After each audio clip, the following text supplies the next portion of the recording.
future post-war settlement. So post-war, actually, this exposes I'm done. The more we get to the more the war stops, the supporters of the regime will clash or will compete with one another, and we're already beginning to see that. And then also the regime itself will face the responsibility of serving its own constituency, let alone the constituencies that went back to control of the regime territory like Daraa and others, which continue to be a challenge to the regime itself. And that's something that we need to perhaps shed the light on, reconnect with those people on the ground in those areas, see what kind of support, indirect, obviously you can't harm them and so forth. Thank you very much. Thank you, Dr. Ahmad. Dr. Zaki. Dr. Zaki بعدين أستاذ أسعد بس رفيق. Thank you very much to all panel members, and thank you for making it audience engaged also in the discussion. I'd like to limit the remarks from the audience to 2 minutes, and I'll try to do it myself. You discussed the issue extensively. I just want to comment on a few things that came up and attend to that. Diplomacy has not done anything for us. That statement said. So what is the alternative? We are not empowered to go to war with anybody. So diplomacy and engaging countries are the only way. Continuing advocacy. Do not be afraid. It's time to stand up for these people. We have been standing up for these people since 2011. We have to know our power and our limits. We are not countries. We do not have resources. We are individuals. We are here. Our power are American citizens. And we are going to voice our opinion, and we are going to pressure our government to the extent of our power as individuals, citizens. We will get with our representative and we'll ask for meetings and we'll pressure our opinion.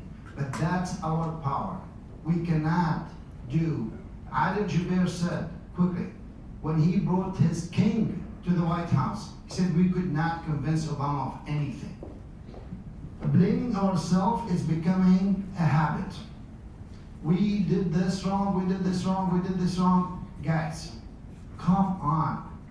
We did not even talk to each other before 2011, okay? We did not.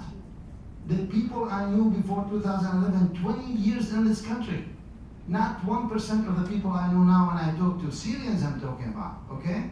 So we're learning how to talk to each other before we even talk to officials and representatives and everybody else.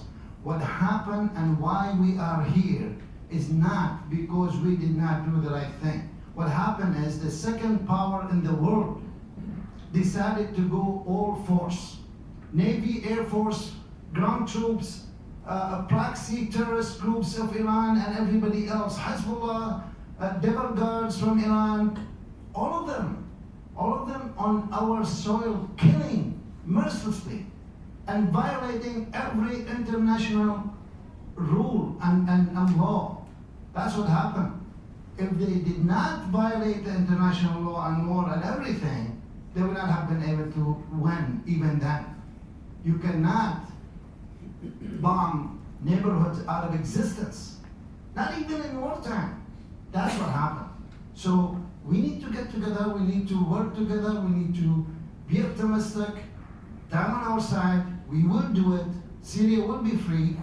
I don't know when. We will not going to stop working for the last day, but we need to look at objectives.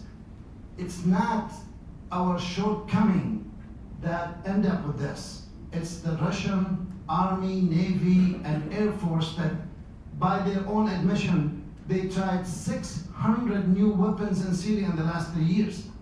Vladimir Putin said, this is cheaper for us than doing the army exercise in Russia.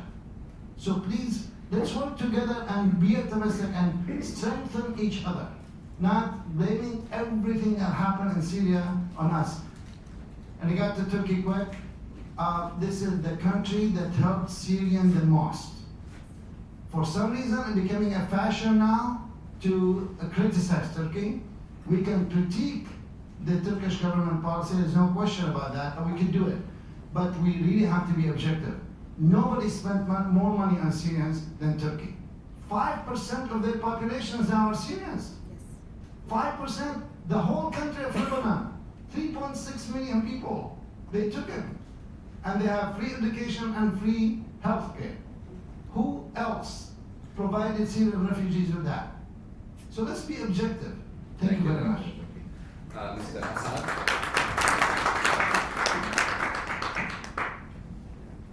Back to Idlib again. You know, the first 6 years of the revolution from 2001 to 2006 or 7, it is the worst catastrophic act of terror inflicted on the Syrian people. And that failed